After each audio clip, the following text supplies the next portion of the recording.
Halo, perkenalkan nama saya Febrianto Pongbalo dengan NIM 22080650502007 dari Universitas Negeri Makassar, Fakultas Seni dan Desain dengan Prodi Desain Komunikasi Visual dari kelas 3C. Pertemuan ke-9, Metode Proses Desain dalam Metodologi Desain. Tujuan umum mempelajari metode proses desain dalam metodologi desain adalah untuk memahami dan menguasai langkah-langkah sistematis dalam merancang sebuah produk atau sistem. Dengan mempelajari metode ini, seseorang akan dapat mengidentifikasi masalah, menentukan tujuan, membangun gagasan, dan menguji solusi secara efektif dan efisien.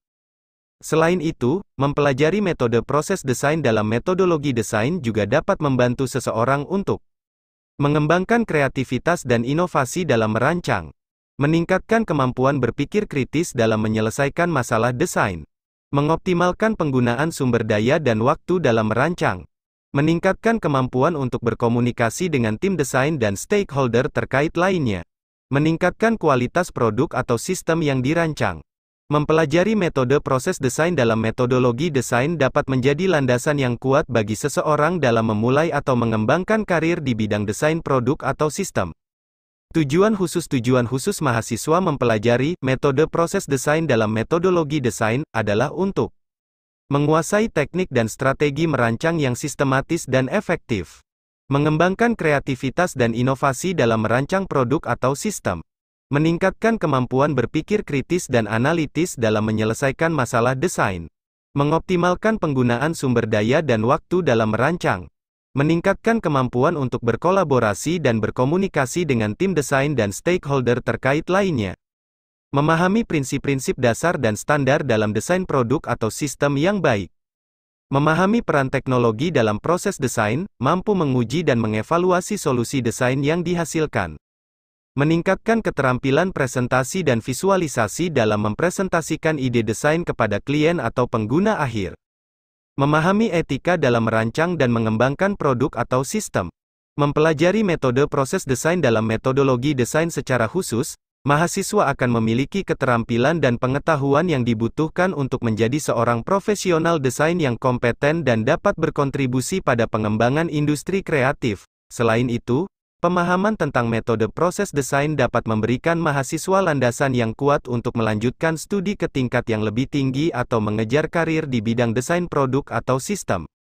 Referensi The Design of Everyday Things oleh Don Norman. Buku ini membahas tentang prinsip-prinsip desain yang efektif dalam merancang produk yang dapat digunakan dengan mudah oleh pengguna. Buku ini juga membahas tentang kesalahan-kesalahan desain yang umum terjadi dan bagaimana menghindarinya. Design Thinking, Integrating Innovation, Customer Experience, and Brand Value, oleh Thomas Lockwood dan Edgar Papke. Buku ini membahas tentang pendekatan design thinking yang terintegrasi dan holistik dalam merancang produk atau sistem yang efektif dan efisien. Buku ini juga membahas tentang teknik-teknik kreativitas dan inovasi dalam merancang. The Element of User Experience, oleh Jesse James Garrett. Buku ini membahas tentang prinsip-prinsip dasar dalam merancang pengalaman pengguna yang efektif dan efisien. Buku ini juga membahas tentang metode-metode dalam merancang user interface yang baik.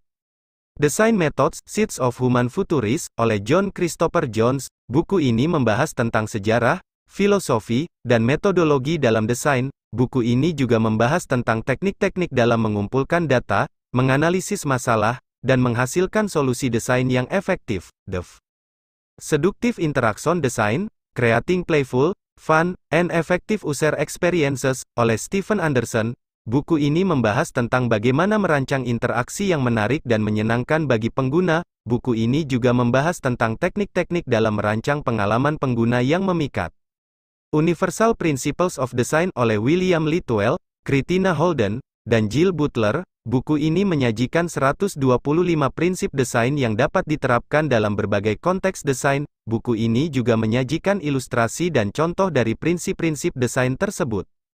Designing Interactions, oleh Bill Mogrih. Buku ini membahas tentang sejarah dan evolusi desain interaksi. Buku ini juga membahas tentang kisah-kisah inspiratif dari para desainer terkemuka di dunia. Buku-buku referensi di atas dapat menjadi panduan bagi mahasiswa untuk mempelajari metode proses desain dalam metodologi desain dengan lebih terstruktur dan sistematis. Selain itu, Buku-buku tersebut juga dapat memberikan inspirasi dan wawasan tentang praktik desain yang baik dan efektif.